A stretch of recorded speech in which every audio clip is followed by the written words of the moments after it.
Hey, good afternoon. Welcome, faithful viewer. This is Regina Nunley, better known as the Preacher Kid Sensation, PK. Sensation for short if you follow me on Instagram. This is my Monday motivation, and the Monday motivation for today is that leaders eat last. Now, when we say eat, a lot of people think about food, and that's generally that's when the word eat is used, about food.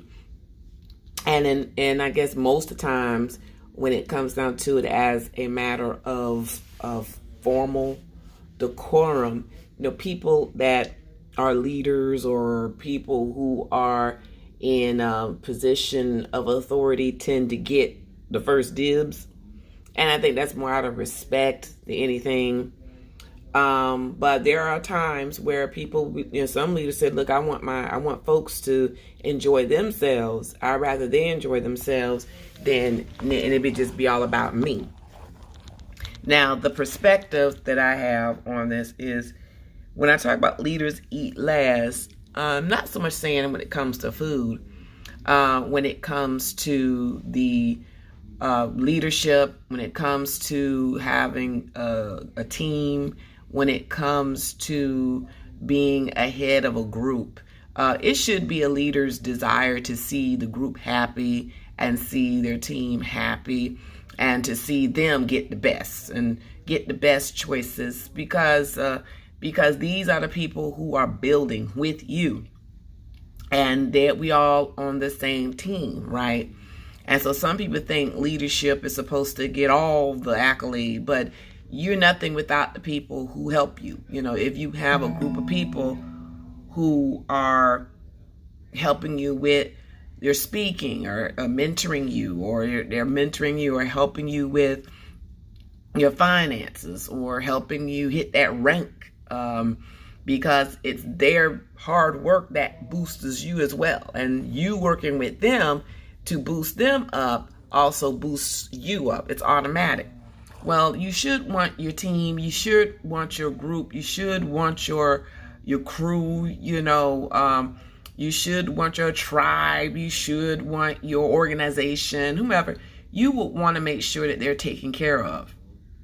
And that means you may desire that, as a leader, I want to see them win. I want to see them get the best.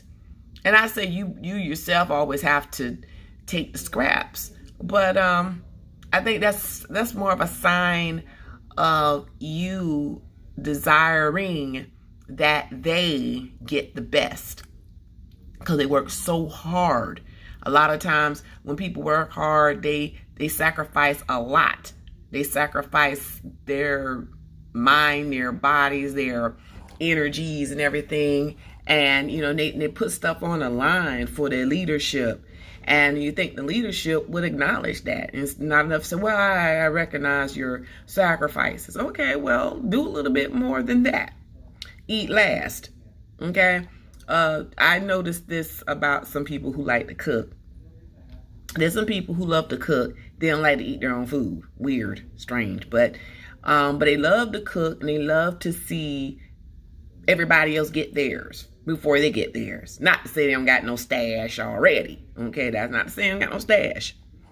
But they want to watch people enjoy the food. They want to see them. They want to see the smiles. They want to see the relaxation. Their eyes roll in like ecstasy. Like, I can't believe this is so good. Whatever it is, they love the responses and they enjoy seeing that. That's their food, almost. Emotional food, you may say, for them to just see you enjoy yourself. And that helps, and that they appreciate it. That makes them happy. And then after everybody get done to eat, you sit down and eat, right? Anybody like, oh, you sitting down there? I said, no, I just want to make sure everybody's served. I want to make sure that everyone got their plate. I want to make sure that they got their seconds. I want to make sure that people are full. I want to make sure that they're happy. I want to make sure they're comfortable. I want to make sure they're taken care of.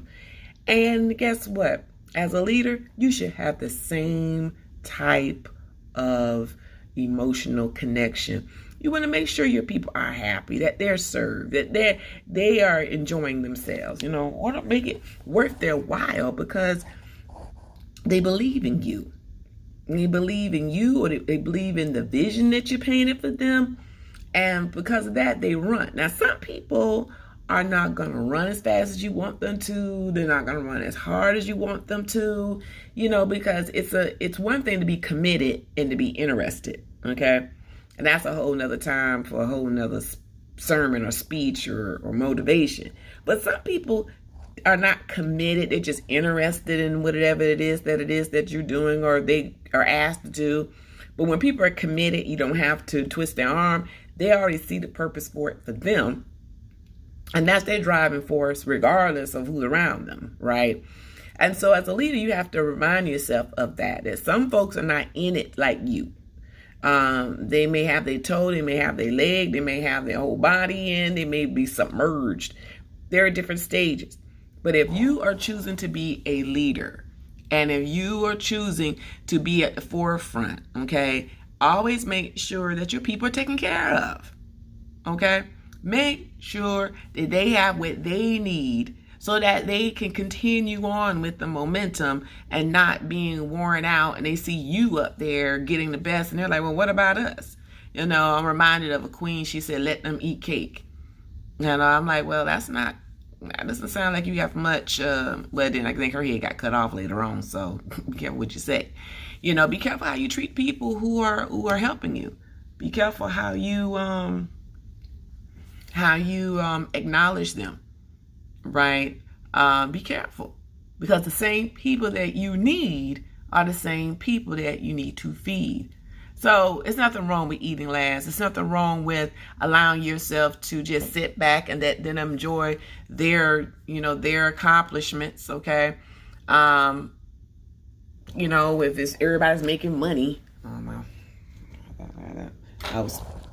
My ears were cold. I got to go back. I got to go to court in about 10 minutes. But nevertheless, everybody making money legally. Having a good time, and you want to see them succeed. All right. So yeah, being a great leader means you sacrifice. And at times you have to take a back seat and let them enjoy the limelight. So leaders eat last. All right. And that's my opinion on it anyway. So my name is Regina Nunley, better known as the Preacher Kid Sensation, PK. Sensation for short if you follow me on Instagram. I am the Mental Wealth Builder. This is brought to you by See the World Through My Eyes, LLC, where I endeavor to help you see the world through renewed perspective, because a renewed mind creates a renewed lifestyle. Be sure to follow me on Facebook and Instagram at PK Sensation. Also, like and subscribe to my YouTube channel. I am doing a 7-part series, What Successful People Don't Say. All right? What successful people don't say. Do not say. Okay? And also, you have seen it, but I have also launched 2 books. An audiobook dealing with being single saved during the pandemic. So you can purchase that from me. Just DM me. Or you can also purchase my book, Boundless Success with Regina Nunley, which is on Amazon.com. So you can go there. I can send you the link. I should have posted a link in here in the chat, but I just have to do this on the fly and get back to my 9 to 5. So Boundless Success with Regina Nunley. Also follow and come join me on Clubhouse at 9 p.m. It is penspowerclub.com, where I'm a co-moderator, where we just give assistance to people who want to write a book or want to learn how to be more involved in entrepreneurship. Right now, we have the Pens Power Club has a $25,000 scholarship that they're doing. That's going to be opening July 1st. So if you or your child or your child or whomever want to apply for this particular scholarship and learn about entrepreneurship, all online information and hands-on training from Jason Humphreys Kente, then also go to penspowerclub.com. All right. With that being said, I'm out. OWT. Take care. Bye-bye.